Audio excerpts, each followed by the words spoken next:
Rhetorical Quest.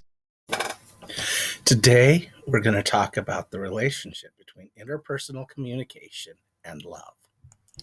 There's a scholar, he was an English professor at both Cambridge and Oxford at different times in his life. And he wrote a lot of good stuff about understanding literature. That's the kind of English it was, not composition, literature. And so he wrote a lot about understanding literature. But we probably know him more from the fiction that he wrote. The Chronicles of Narnia, the Space Trilogy, the Screw Tape Letters. These are fiction that he wrote. But besides writing stuff for his publication and tenure as a literature professor and stuff that he wrote for fun, his fiction that's rather famous, he also wrote a huge number of books, actually, that were kind of theological. They were talking about God and the Bible, but they weren't written for theologians. They were written for people like himself, like me, like probably people like you, who are not really theologians. But you're pretty smart, right? Anybody who's sticking with my videos, you must have some kind of an intellectual desire to grow who you are, and so he wrote these books that were kind of theology, sort of apologetics at certain times, defending Christianity against other intellectuals. And so he wrote these books, and one of the books that he wrote was a book called The Four Loves. And what he did in this book, The Four Loves, is he took the Greek, right? He was a pretty good Greek scholar, actually, too. He wrote some things about the Pericles oration and stuff like that are worth reading, just if you're into literature. But he went to the Greek and specifically the Greek of the Bible, and looked at four different ways that love was expressed, or words that we sometimes translate love when we're translating the Bible, which was originally written in Greek, Hebrew, a little bit in Aramaic. Words that we translate from the Greek in the Bible, love in English sometimes. So that author's name was C.S. Lewis, if you haven't guessed it by now. But the first kind of love that he talked about is storge. And so this is a Greek word, and sometimes translated love, sometimes translated as natural affection. It's the kind of love that you just feel for people because they're yours, right? I love my siblings, and I think I would likely be friends with my siblings if they were, in my life in other ways. But I don't know that that's true. I know that I love them because I just feel this, because we live together. Even we lived together when we were kids. We don't live together now. But we just kind of have this thing where, I love her. She's my sister, right? And we usually kind of have this feeling towards our parents, our siblings, our children, just kind of this natural affection that just flows from the ways that we have interacted with each other. The truth is, I probably have this with a lot of my coworkers, right? I like them. They're great people. I can tell you all the wonderful things about them, but what is it? What was the kind of attraction that brought us together, and what is it that our relationship is built around? Is we work together. They're my friends. They're my friends from work, right? And some of them, I'm even relatively certain that if they weren't my friends from work, they probably wouldn't be my friends. But they're mine, and so I like them, and I'm gonna get along with them because they're mine. And this is kind of the idea. There's an attachment there, a natural affection that just grows out of people being together. Now, this can even include things like patriotism, like you love your country. Well, why do you love your country? Well, I can talk about all kinds of amazing things about my country, but there's an extent to which I love my country because it's my country, right? And I live here and I love it for that reason. And that kind of storge is a kind of love that we have for quite a few people. The second kind of love that C.S. Lewis talked about in his book, The Four Loves, is this idea of phileo. We can look at this word and you can say philanthropy, Philadelphia, philosophy. This is the idea of being friends with somebody. The idea that this person is somebody with whom I can share intimacy because we have goodwill towards each other, right? An important concept within phileo is another Greek word, which is eunoia, right? So eunoia is this sense that what is for my good is for your good, and what's for your good is for my good, that I can be happy for you when good happens to you because you're my friend, right? Doesn't do any good for me, but it's good for you, so therefore it is good for me. And that's kind of this phileo. So there's a much more intimacy that you can build in phileo. I would say, I have phileo with my siblings too. I can pretty much talk to them about most things. My siblings are my friends.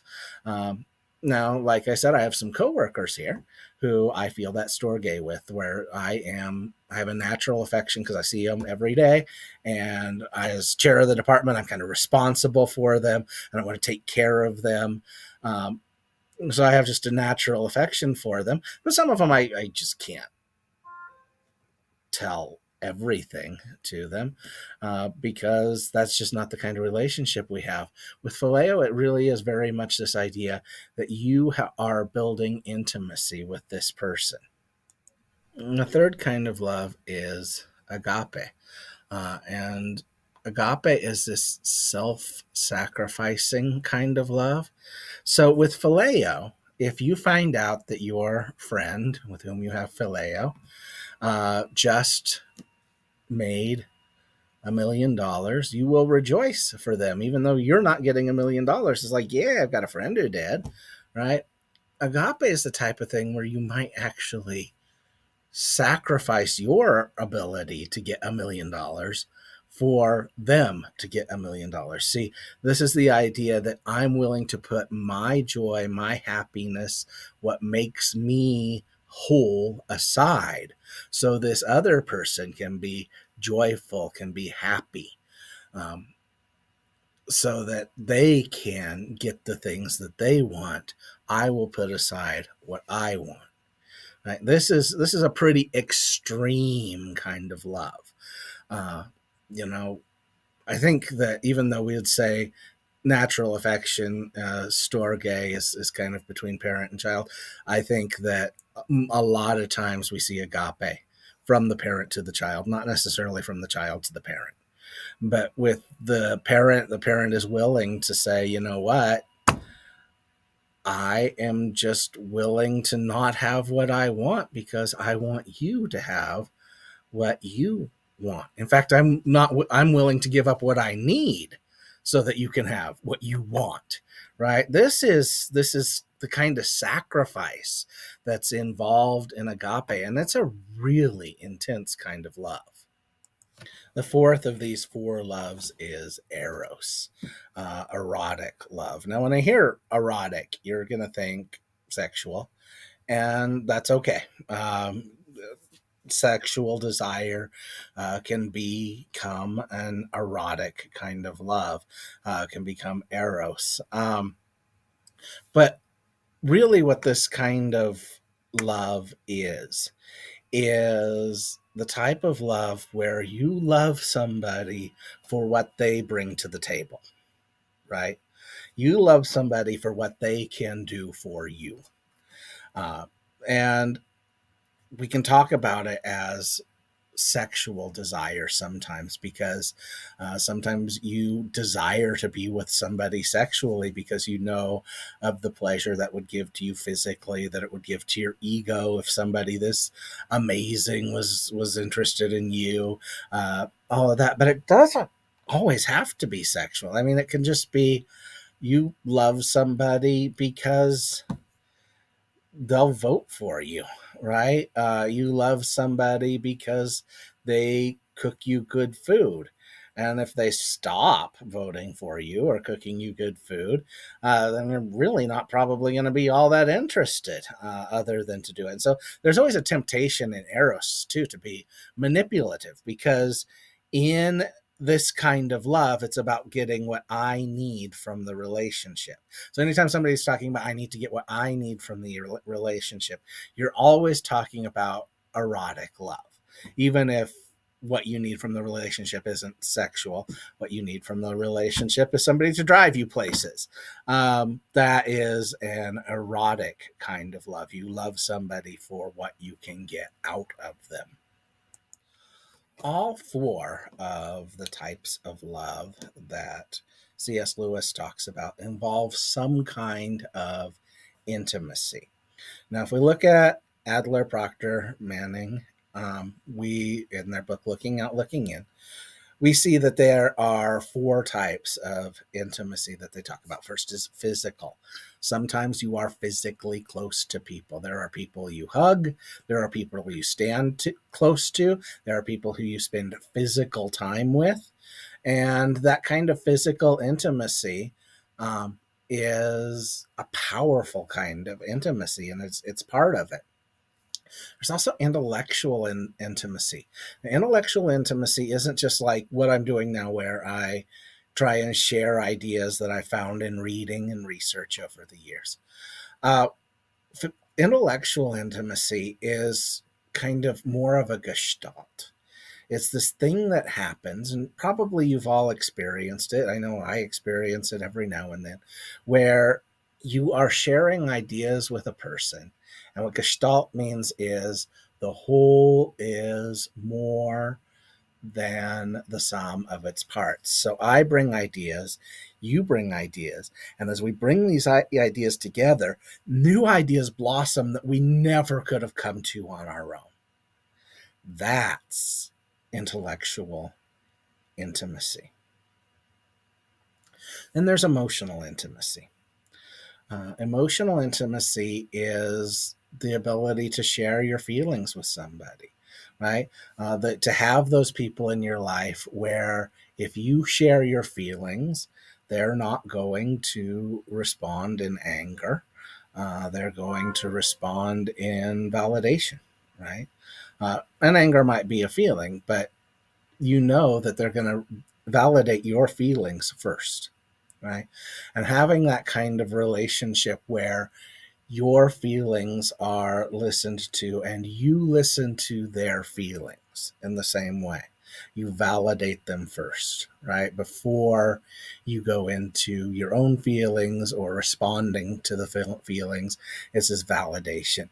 And this kind of intimacy is also pretty rare. All these kinds of intimacies actually are kind of rare, although everybody experiences all of them.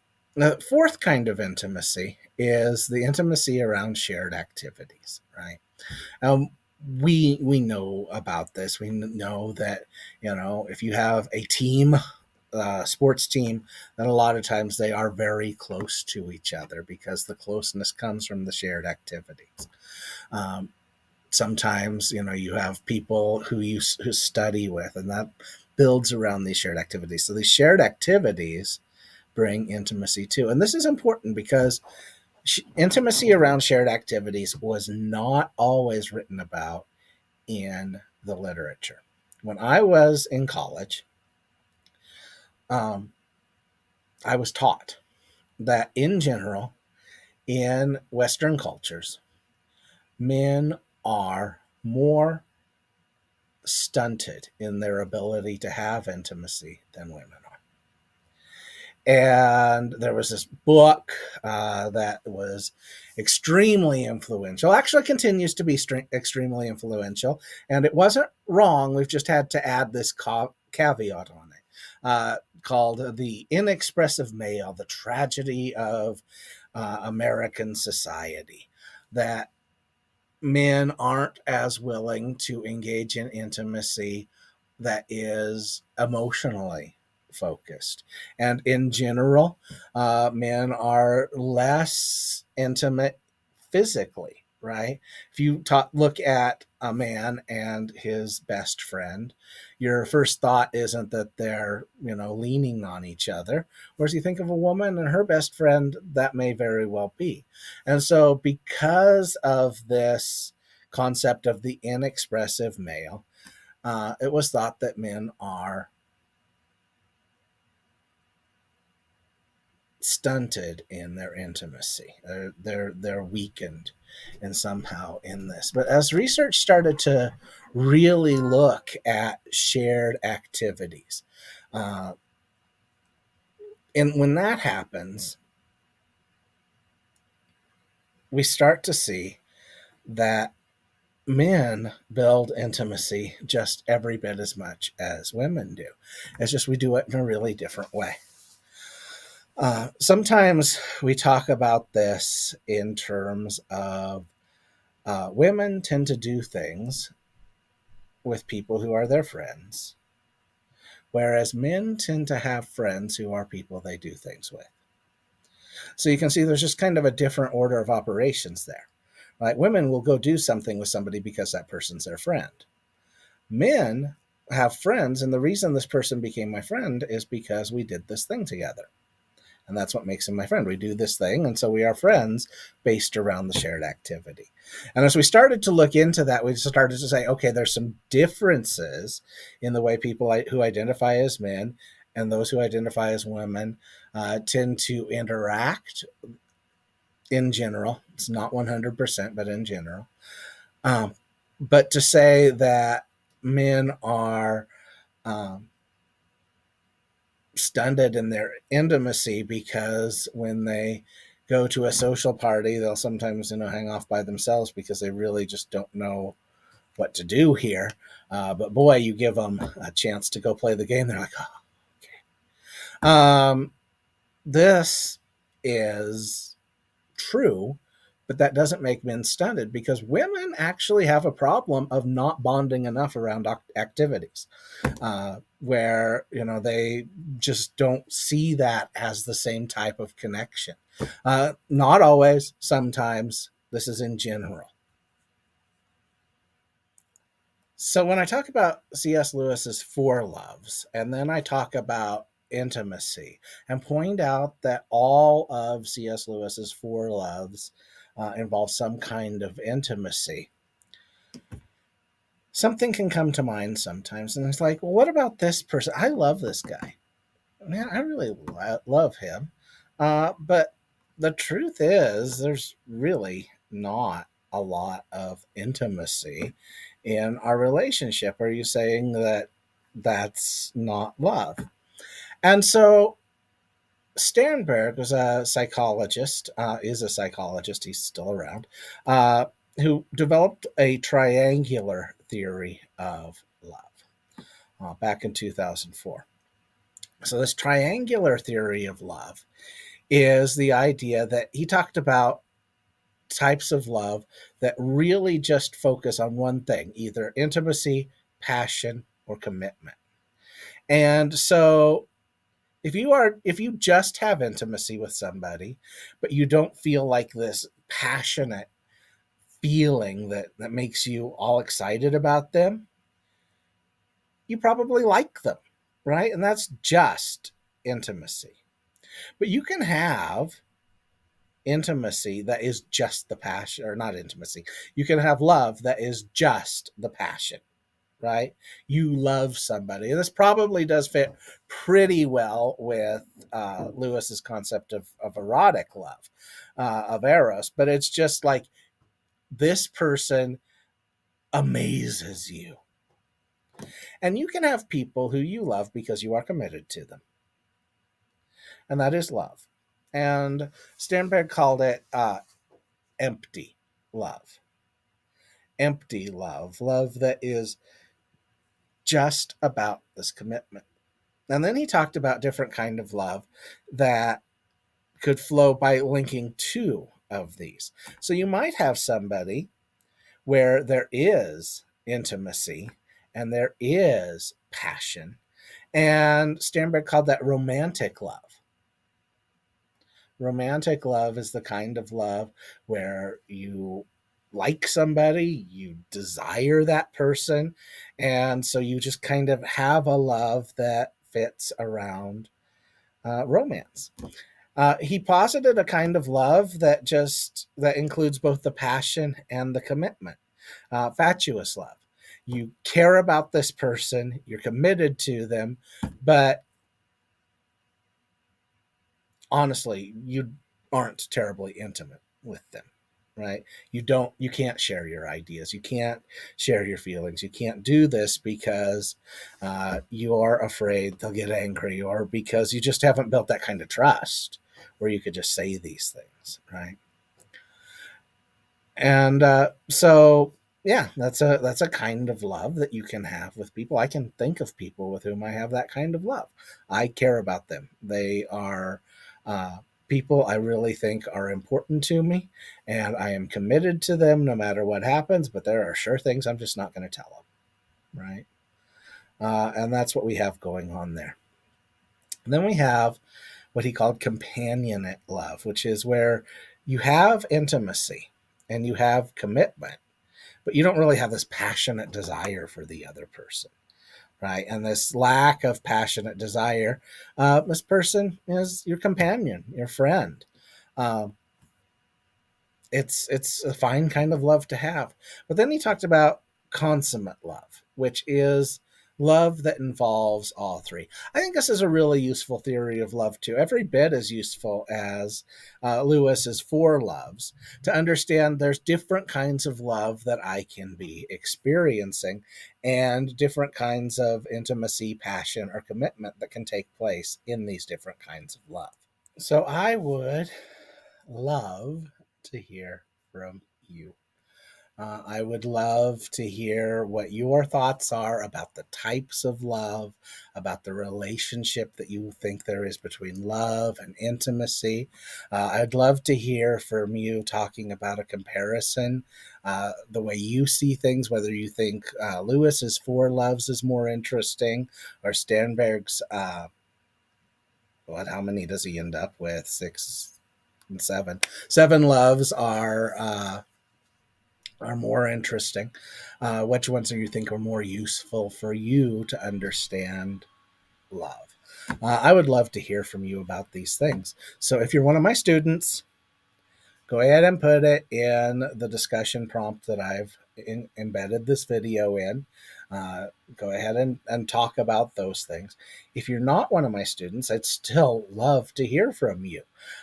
So go ahead and tell me in the comments what you think about these ideas of love.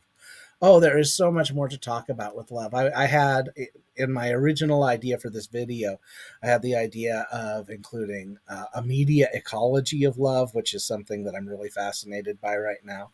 And I'm really interested in the love languages, which is a wonderful theory that we deal with in interpersonal communication, and that I have this whole history with. And so I wanted to get all into that, but I got to keep this under half an hour. Nobody's going to want to watch more than a half an hour video. And so I'm just leaving that stuff out for now. But man, love is a really interesting thing to study from a communication standpoint.